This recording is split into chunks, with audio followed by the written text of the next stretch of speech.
Spy agencies are the stuff of fantasy and fiction, so it is fitting that one of our best journalists on the spooky world of foreign affairs has used his vast travels and knowledge to write a novel.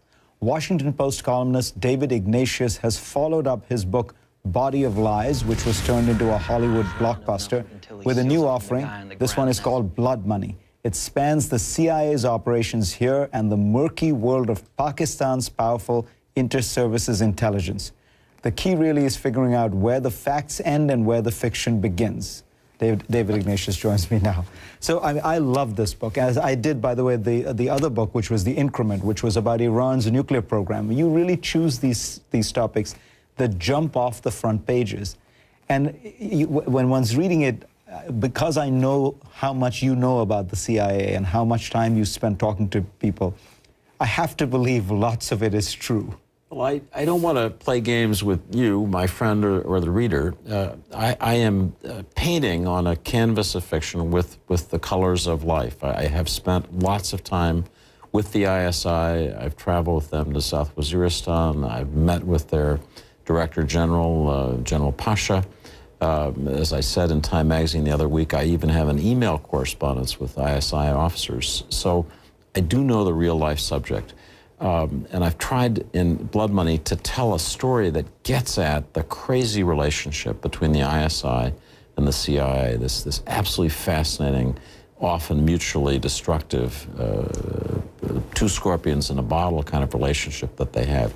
That said, I do have to say, this is a novel. It wouldn't be fun to read if it wasn't reinvented, if it wasn't real life reinvented in the mind of the author. So, but let's start with the CIA. Okay, so you've got a CIA operation, and you have these guys often on their own, often in businesses as fronts. You know, I always thought that CIA officers were at the U.S. Embassy, and that while you didn't know who they were, you could kind of make some guesses about them. Is it in fact true that there are lots of CIA officers around who have covers in private business and trading companies and things like that all over the world? It's increasingly true. When you and I were getting started as journalists, and for the past decades, it's been the case that most CIA officers sought what was called official cover as embassy representatives, other official international organizations. That was acceptable when the target you were chasing was Soviet diplomats. You'd meet them at cocktail parties, spot them, try to develop them. But the targets are so different now. And so there's a feeling that you need genuinely clandestine platforms. So there's been a lot of experimentation in the areas that I'm imagining in my book. In the book, I invent this goofy entertainment company based in Studio City, California, which is called the Hit Parade, which is a platform for CIA officers to do completely secret operations overseas. Are they doing that kind of thing? Not to the extent that I write in my book, but I'm sure that they're experimenting with what they call non-official cover, or NOC operations. The problem is they're really hard to manage, and they're really expensive. And so there's still a big cadre of naysayers at Langley who say, don't do this.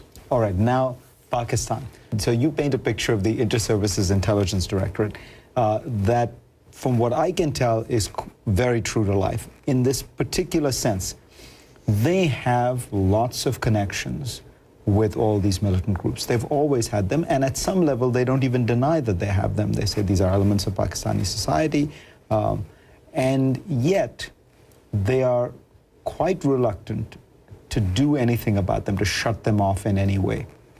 Do you think that that part of the book that you describe is true to life?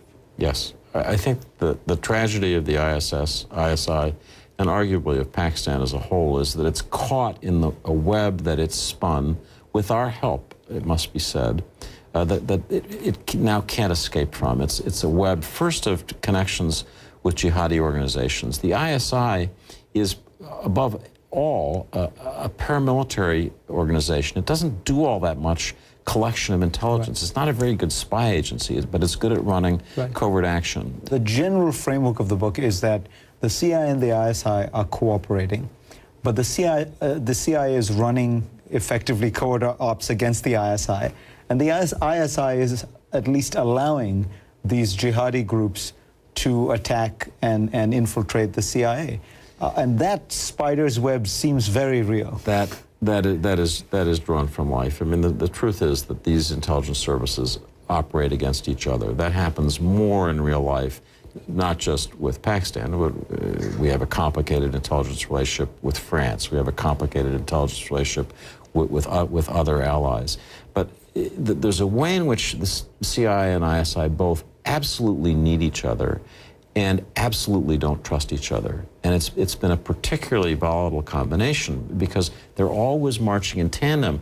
But you can imagine a situation where one guy is, sort of trying to trip the other or nudging him, or, up to some kind of horseplay. That's what it's like. And I used to think, that these two should get a marriage counselor and figure it out. I've kind of given up on that. I mean, the reality is intelligence services lie. That's what their job is. These guys are going to keep lying to each other.